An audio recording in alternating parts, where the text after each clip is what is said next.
Hi എല്ലാവർക്കും Tony ചേട്ടൻ ബ്ലോഗ്സിലേക്ക് സ്വാഗതം. ഇന്ന് നമ്മൾ ചെയ്യാൻ പോകുന്ന ഒരു അടിപൊളി ഐറ്റമാണ്. വേറൊന്നുമല്ല, ഒരു വാഴച്ചുണ്ട് തോരനാണ്. അതിനിടെ നമ്മൾ കുറച്ച് ചെറുപയർ എടുത്തിട്ടുണ്ട്, ഒരു വാഴച്ചുണ്ട് നമ്മൾ ഒടിച്ചെടുത്തിട്ടുണ്ട്. അപ്പോൾ നമ്മൾ വാഴച്ചുണ്ടിൻ്റെ കട്ടിയുള്ള പോളകളെല്ലാം എടുത്ത് മാറ്റുവാണ്. അപ്പോൾ കട്ടിയുള്ള പോളകളെല്ലാം അടത്തി മാറ്റിയതിന് ശേഷം നമ്മൾ അതിലെ പൂവുകൾ ഇങ്ങനെ അടത്തി എടുത്ത് കണ്ടോ. ഈ പൂവിൻ്റെ അത് ചെറിയൊരു പരിപാടിയുണ്ട്. അപ്പോൾ അതെങ്ങനെയാണ് നമ്മൾ വളരെ വ്യക്തമായിട്ട് കാണിക്കും. ഇനി നമുക്ക് ബാക്കിയുള്ള കട്ടിയുള്ള പോളകൾ മാറ്റാം. ഇനി അതിലെ കിളുന്ത് പോള ആകുന്നത് വരെ നമ്മൾ ഈ കട്ടിയുള്ള പോള മാറ്റിക്കൊണ്ടിരിക്കണം. ആ സമയത്ത് വരുന്ന പൂവൊക്കെ നമുക്കിതുപോലെ അടത്തിയെടുക്കണം. എന്താ ഇതുപോലെ നമ്മൾ അടത്തി എടുത്ത് നമുക്ക് കിളുന്ത് പോലെ ആയി വരുന്നുണ്ട്. അതാ നമ്മൾ ആ പൂവും അടത്തിയെടുക്കുകയാണ്. ഇനി നമുക്ക് ഈ പൂവിൻ്റെ അകത്തൊരു പരിപാടിയുണ്ട്. ആ പരിപാടി എന്താ നോക്കിക്കണം കേട്ടോ. ഈ പൂവിൻ്റെ അകത്തൊരു കട്ടിയുള്ളൊരു നാരുണ്ട്. അപ്പോൾ അത് കാണിച്ചു തരാം, നല്ല കറക്റ്റായിട്ട് കാണിച്ചു തരാം. കണ്ടോ, ഇതാണ് ആ കട്ടിയുള്ള നാര്. കണ്ടോ, പൊങ്ങി നിൽക്കുന്നത് കണ്ടോ. അതിൻ്റെ തുമ്പത്തായിട്ട് വന്നിട്ട് ഒരു മഞ്ഞ അതിൻ്റെ പൊടി പോലുള്ള സംഭവം നിൽക്കുക. അതിന് ഇച്ചിരി കട്ടി കൂടുതലാണ്, ദഹിക്കാനൊക്കെ ഇച്ചിരി പാടായിരിക്കും. അതുകൊണ്ടാണ് അത് മാറ്റുന്നത്. അപ്പോൾ അത് മാറ്റണം കേട്ടോ. അപ്പോൾ നമ്മളിത് അതെല്ലാത്തിൻ്റെയും ഓരോന്നും ഇച്ചിരി പണിയുള്ള പണിയാണ്. അപ്പോൾ അതെല്ലാത്തിൻ്റെയും ഓരോന്നും നമ്മൾ അടത്തി എടുക്കുക. അപ്പോൾ ഇനി നമ്മൾ ചെയ്യാൻ പോകുന്നത് വെച്ച് കഴിഞ്ഞാൽ ഇത് എല്ലാം അടത്തിയെടുത്തതിന് ശേഷം നമ്മൾ അരിയാൻ തുടങ്ങുവാണ്. അപ്പോൾ ഇതാ ഇത്രയും നമ്മൾ എടുത്തിട്ടുണ്ട് കേട്ടോ. ഇത്രയും അടത്തിയെടുത്ത് നമുക്കിത് പൂവുകൾ മാത്രം ഇത്രയും കിട്ടിയിട്ടുണ്ട്. ഇനി നമ്മളൊരു പ്ലേറ്റിലോട്ട് കുറച്ച് വെളിച്ചെണ്ണ ഒഴിച്ചതിന് ശേഷമാണ് തോരൻ അരിയുന്ന പോലെ കൊത്തി അരിയാൻ തുടങ്ങുന്നത് കേട്ടോ.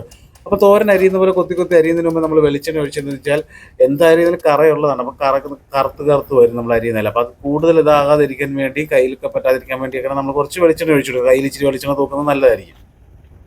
അപ്പോൾ എന്താ നമ്മളിങ്ങനെ തോരൻ ഇനി നമ്മൾ ആ പൂവ് അരിയുകയാണ് കേട്ടോ. പൂവ് അതുപോലെ തന്നെ ചെറുതായിട്ട് അരിയുക കേട്ടോ. അപ്പോൾ ഇതിൽ കട്ടിയുള്ള നാരുണ്ടെങ്കിൽ അപ്പോഴും എടുത്ത് കളഞ്ഞോണം. അപ്പോൾ എന്താ നമ്മൾ പൂവെല്ലാം അരിഞ്ഞ് ഈ സമയത്ത് നമുക്ക് ചെറുപയർ എടുത്ത് അടുപ്പിലോട്ട് വെക്കാനുള്ള പരിപാടികൾ നോക്കാം. വെള്ളത്തിലിട്ട് വെച്ചിരിക്കുന്ന ചെറുപയർ നമുക്കെടുത്ത് കഴുകി അടുപ്പിലോട്ട് എടുത്ത് വെക്കാനായിട്ട് നോക്കാം. അപ്പോൾ എന്നിട്ടൊരു 3/4 പരുവാകുമ്പോഴേക്കും നമുക്കങ്ങ് ഇറക്കി വെച്ചേക്കണം കേട്ടോ. വെള്ളമൊക്കെ പറ്റി 3/4 പരുവാകുമ്പോൾ നമ്മൾ ഇത് ഇറക്കി വെച്ചിട്ടുണ്ട്.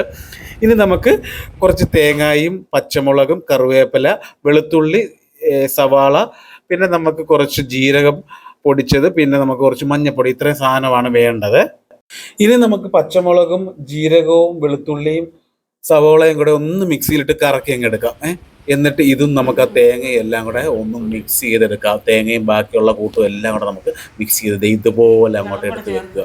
എന്നിട്ട് നമ്മൾ ആ മിക്സിയിലെ വെള്ളവും എല്ലാം കൂടെ ഒഴിച്ച് റെഡിയാക്കിയവനെ അങ്ങ് വെക്കുകയാണ്. ഇനി നമുക്ക് ചീനച്ചട്ടി എടുത്ത് അടുപ്പിൽ വെച്ച് അതിൻ്റെ അകത്തോട്ട് ചെറുപയറെല്ലാം എടുത്തിട്ടതിന് ശേഷം നമ്മൾ അരിഞ്ഞു വെച്ചിരിക്കുന്ന വാഴച്ചുണ്ടും കൂടെ എടുത്തിട്ട് നമുക്ക് ഒന്ന് വേവിച്ചെടുക്കാം. വെന്തതിന് ശേഷമാണ് നമ്മൾ നേരത്തെ മിക്സ് ചെയ്ത് വെച്ചിരിക്കുന്ന തേങ്ങായും അരപ്പും എല്ലാം കൂടെ എടുത്തിടാൻ പോകുന്നത്. ഇനി ഇത്രയും സംഭവം നന്നായിട്ട് വെന്തതിന് ശേഷം മാത്രമേ നമ്മൾ അരപ്പിടാൻ പോകത്തുള്ളൂ കേട്ടോ. അപ്പോൾ നമ്മൾ തേങ്ങയും എല്ലാം കൂടെ മിക്സ് ചെയ്ത് വെച്ചിരിക്കുന്ന അരപ്പെടുത്ത് നമ്മൾ ഇടുന്നത് ഇത് ഇത്രയും വെന്തതിന് ശേഷമാണ്. അപ്പോൾ അതിന് മുമ്പേ നമ്മൾ ഈ തേങ്ങയ്ക്കകത്തോട്ടൊക്കെ കുറച്ച് ആവശ്യത്തിന് ഉപ്പിട്ട് കൊടുക്കുക. നന്നായിട്ട് മിക്സ് ചെയ്തെടുത്തതിന് ശേഷം നമ്മൾ ഈ ചെറുപയർ തോരനായിട്ടുള്ള സംഭവത്തിൻ്റെ അകത്തോട്ട് നമ്മളൊരു കുഴി പോലെ അങ്ങോട്ട് എടുക്കുക. എന്നിട്ട് അതിൻ്റെ അകത്തോട്ടാണ് നമ്മൾ ഈ തേങ്ങ അരപ്പ് നമ്മൾ ഇടാൻ പോകുന്നത് കേട്ടോ. അപ്പം നമ്മൾ ചതച്ച് വെച്ചിരുന്നതും തേങ്ങയും എല്ലാം കൂടെ മിക്സ് ചെയ്ത് വെച്ചിട്ടുണ്ട്. അതിൻ്റെ അകത്തോട്ട് ആവശ്യത്തിന് വെള്ളവും കൂടെ ഒഴിച്ചിട്ട് നമ്മൾ ഈ തോരൻ വെക്കാനുള്ളതിൻ്റെ അകത്തോട്ട് നമ്മൾ ഒരു കുഴി പോലെ എടുത്ത് അതിൻ്റെ അകത്തോട്ട് ഇട്ടിട്ട് നന്നായിട്ട് അങ്ങോട്ട് മൂടുക.